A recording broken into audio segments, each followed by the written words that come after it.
Guys, welcome to my channel. Today we will take a look at the Changan CS35 Plus. Nakakita rin ako ng actual unit, so halika, samahan niyo ako.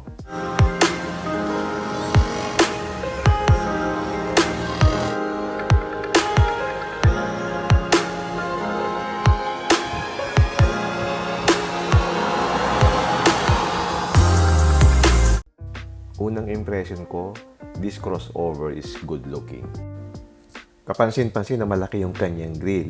Ito yung tinatawag na Obsidian Rock Formation inspired grill pattern. Ang unique dito, merong ilaw siya na mahaba na diretso across doon sa width ng car, above doon sa grill. So sa gabi pag nakailaw yan, para siyang aircraft inspired. Dito naman sa baba, meron siyang yung red accent below the grill na parang merong arrow on both sides. Ang headlights niya is LED na merong automatic on and off. And then meron din siyang DRL with positioning lamps. Actually, maganda yung face niya eh. Ang medyo debatable lang dito, yung red accent na yan. Yung iba would find it too loud. And then sa mga adventurous, okay sa kanila yan. Yung kanyang side mirror is power folding. It's also heated with LED repeaters. Meron din siyang black fender flares with 18-inch wheels. Tapos, meron din siyang parang red accent dito sa sides. Yung kanyang door handles are body colored. Tapos, meron din siyang roof rail. At if you look at the side, para din siyang merong floating roof. Kita niyo yung black na yun doon sa may C-pillar. Na-highlight niya yung floating roof na design. Ito naman yung details ng kanyang red accent dito sa may fog lamps area. Ito nga pala yung middle variant na hype ang tawag sa kanya. Ang gulong niya is actually 225 45 series na 18s. Ang maganda pa dito, yung kanyang rear is naka-disc brake, tapos yung front niya is naka-disc brake din. Ang isang impressive sa akin yung design ng kanyang rear. Parang Euro-inspired talaga siya. Para siyang Porsche na Audi na parang Euro-inspired talaga siya. Tapos meron pa siyang dual exhaust pipe na totoo, hindi siya fake. At ang isa pang unique dito, meron siyang ilaw na diretso din doon sa likod gaya nung sa harap. Na nagse-serve din yan na parang brake light. So pag tinapakan mo yung preno, yan umiilaw siya. Kitang-kita mo diretso yung ilaw. Ngayon, pag binuhay mo naman yung park light, nakailaw siya. So ang ganda niya sa gabi. At even sa araw. And then meron na rin siyang kasama na rear spoiler.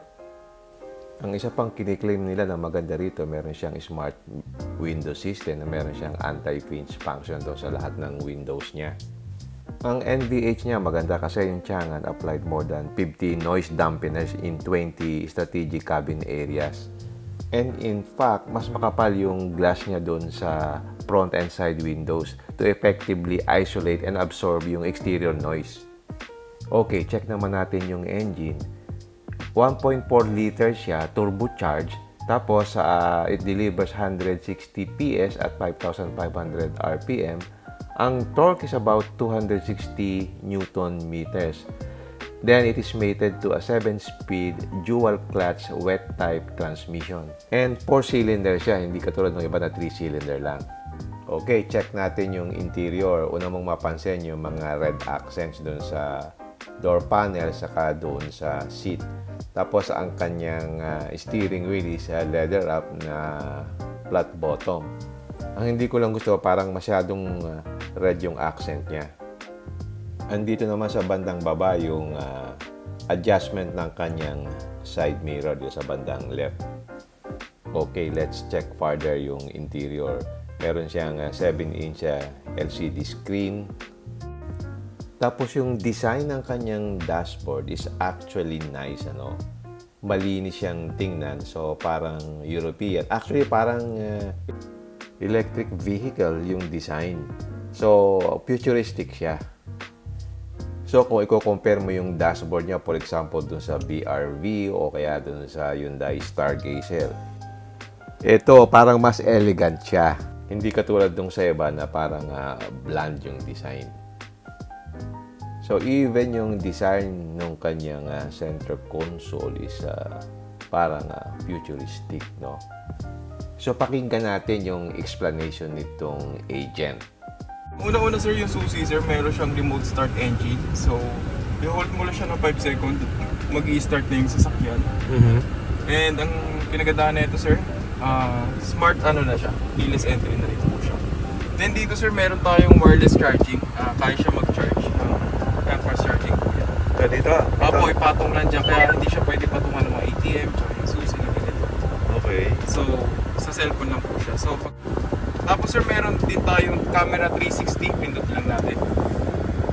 Ayan. Okay. So, pindutin mo yung likod sir para makita mo yung likod ng camera. Yung likod ng kotse ko. Ito? Oo, ayan. Ayan. Tapos yung kaliwa kanan sa side mirror. Ayan. Okay. Tapos yung meron din tayong 3D sir. Tapos Pwede yes po. siya. Yes po. Ayan. Naiikot? Yes po. Okay. Hindi na camera. Kasi sa amin po, meron kami camera 360 with high definition na po siya. Tapos bukod sa camera 360, meron tayong panoramic sunroof. Okay.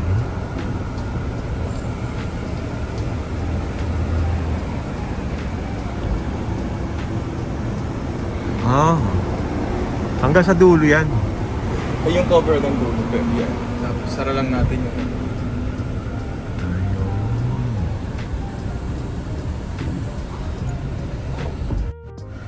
ayun sir, yung may 30 na sign. Pipindutin mo lang siya sir. Okay. So, kailangan sir, bago siya mag-activate sir, kailangan yung takbo mo nasa 30 kilometers pataas na.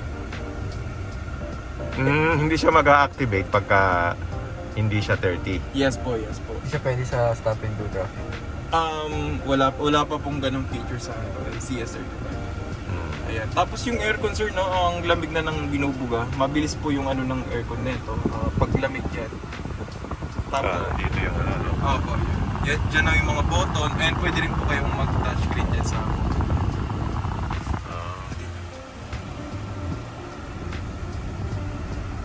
yan. Kung ano yung mga pinipindit dito sir, Pwede rin rin siya dito. mapindot. Yes Pwede po, rin ito yan. yung defogger sir sa harap tsaka sa side mirror. And meron siyang defogger sa likod. Ayan. Tapos yung sa temperature, pwede mo siyang babaan. Tsaka yung location ng hangin sa paa, sa harap, or sa paa lang. And yung sa paa, tsaka dito. Oh, okay. Mga single zone lang siya. Yes sir, meron din tayo tire pressure monitoring. So, kiklik ko lang tong menu. Itong vehicle info, yan. Yan, nakikita mo yung pula sir. So, kailangan na siyang dagdagan ng hangin. Nakikita siya doon.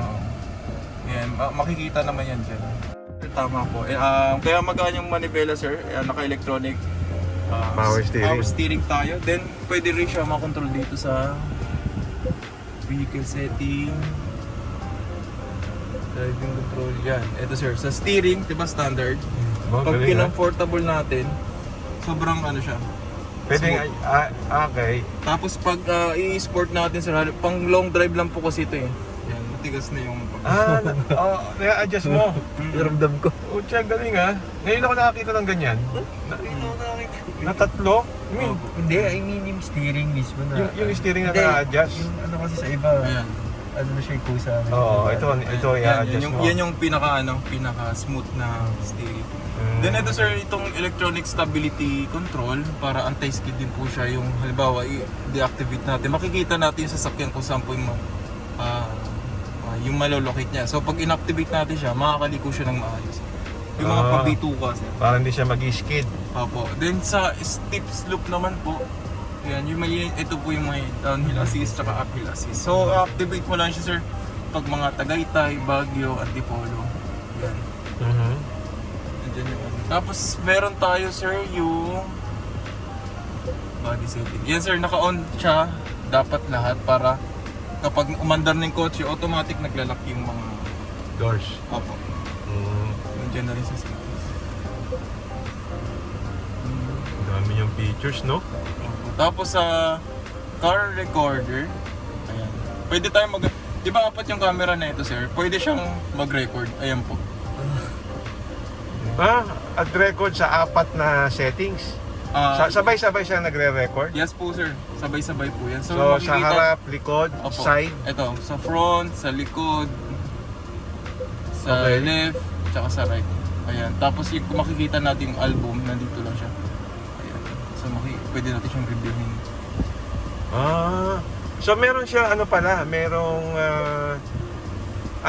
paano mo makikita meron dito?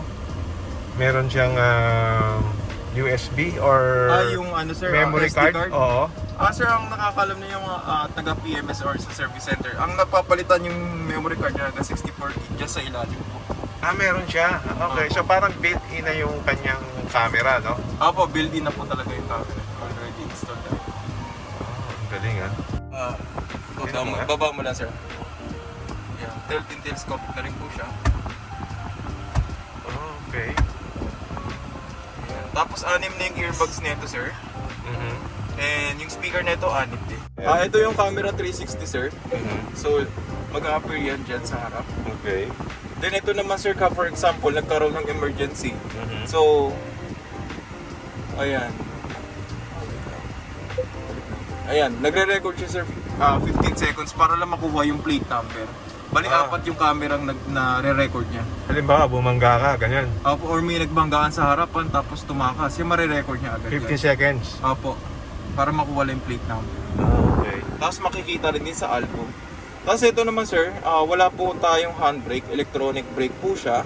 Okay. So kahit anong under mo, sir, hindi siya aandar ka hanggat naka-disengage po siya. Then kung gusto mo, sir, na hindi nyo na kailangan itaas or ibaba, kailangan naka-seatbelt siya tapos pindutin mo yung auto hold. So automatic yan, sir, na Auto hold. Opo, auto hold. So fully brake lang, mag-hold din tapos hindi na under yung sasakyan. Okay. So sumaanda traffic mount. Oh. So ang mangyari, activate mo yung traffic jam assist and pag umadali sa sasakyan, na-under yun. Then kapag huminto, hihinto rin yun. Wala. Yung ayan, Teams. So palitan natin siya na ayan, fashion. Then magiging kulay blue din siya. Tapos ayan. Sa warning naman, makikita dito kung ano po yung problem sa sasakyan. Halimbawa ito, pinindit po natin yung pindutin natin yung warning. So nakalagay, sir, yung low tire pressure, please refill gas in the time. Ibig sabihin, sir, kung ano yung problem ng sasakyan, lumalabas dyan, sir. Okay. Tapos, So ang speedometer niya, nasaan? Yun, yung zero na yun, no? opo. Meron siyang sports mode din. Ano na siya, sir, parang naka-sports mode na to, gawa ng pag-apak mo pa lang, malakas na po yung hatak na yun. Okay. Ayan. Tapos yung sensor niya, sir, meron siyang harap-likod, meron siyang front collision warning, meron siyang reverse sensor parking, and meron siyang automatic emergency brake. And halimbawa, sige, apakan mo yung brake, sir. Lalabas na kagad yung camera niyan. So meron siyang guideline, pag liliko mo yun. Musunod. Opo, sumusunod siya. Okay. Then kapag driving, ayan, susunod din po yan. Pati sa harapin ng camera na, ang gumagana, no? So lumalabas talaga yun, sir. Halimbawa, pag nag-start ka na tapos lumiliko ka or kumakanan, lumalabas din yung camera sa left and right. Tapos yan, babalik ulit yan. Okay. Balikan natin ang interior. Yung compartment niya under nitong armrest is mahaba. Nag-i-extend siya hanggang dito sa ilalim ng cup holders. Yung cover niya, ang shape is naka-design dun sa design cue ng center console. Meron siyang vanity mirror dito sa passenger side at meron din dito sa may driver side. Yung globe compartment, adequate naman yung size niya. Yung upuan niya, maganda naman yung design pero parang kulang lang sa padding. And of course, manual lang yung adjustment dito sa passenger side. Dito naman sa back seat, adequate naman yung space, no? Napansin ko lang dito, although may vent dito ng aircon sa likod, isa lang siya. Mas maganda kung dalawa para nai-even yung spread ng hangin sa rear passengers. May isang USB port dito sa likod. Sana ginawang dalawa para yung passengers merong options. And then meron din siyang armrest with the 2 cup holders. And then yung cabin light niya dito sa likod, nandito sa side kasi wala siyang paglalagyan sa gitna because of the sunroof. I would say yung interior niya is premium looking compared with its competitors sa kanyang price level. Yan ang forte ng mga Chinese cars nowadays. Maganda yung interior design. Tapos black pa yung headliner niya. So it adds to the premium feel. Okay, check naman natin yung compartment area. Medyo spacious naman siya, no? At pag iniangat mo itong cover na to, nandito yung reserva niya na ano siya, yung donut type. Ang nice dito is maraming mga compartment dito na pwede kang maglagay ng mga gamit. And then meron din siya nitong tonneau cover, which is useful para ma-hide mo yung mga gamit mo. And then meron ding ilaw dito sa likod, dito sa sa right side. And then as usual, pwede mo ring i-fold yung rear seat mo para ma-increase yung cargo space. Okay, summarize na natin. Generally, I'm impressed with the design, not to mention yung kanyang very attractive pricing.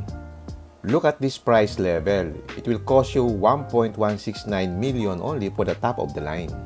And then you get 160 PS and 260 Newton meters of torque, which is a lot for a small car. Plus, you get a 7-speed dual clutch wet type transmission with sports mode.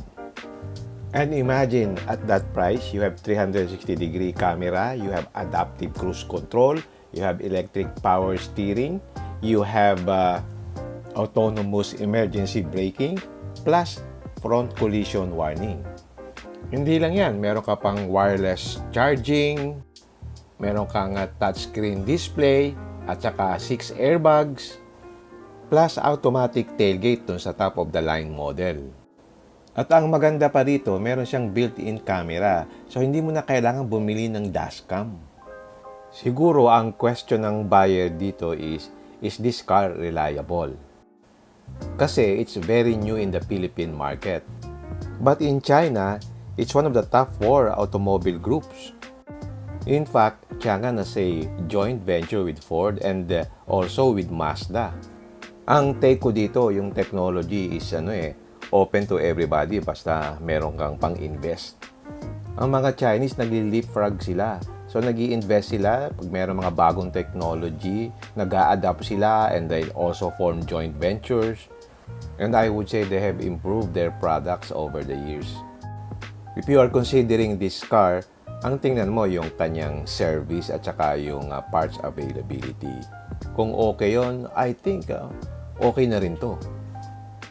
So if you're considering this car, ang closest competitor niya yung Geely Coolray. Kasi yung Geely 177 horsepower as against this Changan 160 horsepower. But in terms of torque, mas malakas itong Changan kasi 260 Newton meters siya as against 255 Newton meters ng Geely Coolray. Okay, hanggang dito na lang.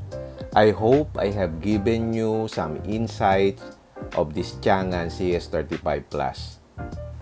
So if you like this video, don't forget to like, share, and subscribe.